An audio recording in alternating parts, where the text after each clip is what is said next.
बहुत समय पहले की बात है। एक छोटे से गांव में रामू नाम का एक गरीब किसान रहता था।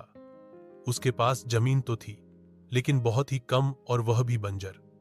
रामू मेहनती था, ईमानदार था, लेकिन हालात उसके कभी भी पक्ष में नहीं रहे। हर साल वह खेत में फसल बोता, पर या तो बारिश समय पर नहीं होती, या कीट फसल को खराब कर देते।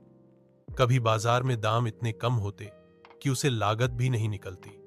उसके घर में बूढ़े माता, पिता, पत्नी सीता और 2 छोटे बच्चे थे।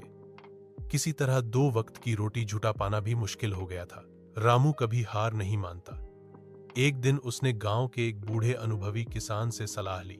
उसने कहा, बेटा, जमीन को समझो, हर साल एक ही फसल मत उगाओ, मेहनत करो, पर होशियारी से। रामू ने यह बात गांठ बांध ली।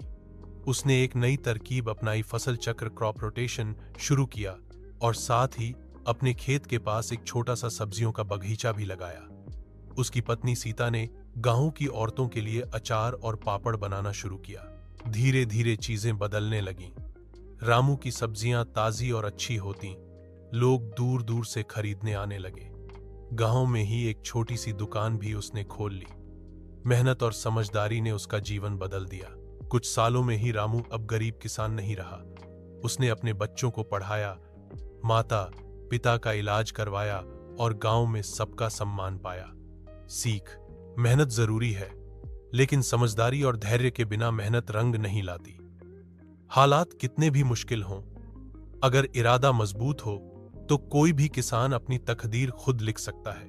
अगर आप चाहें तो इस कहानी को कविता, नाटक या बच्चों के लिए कहानी में भी बदल सकता हूं।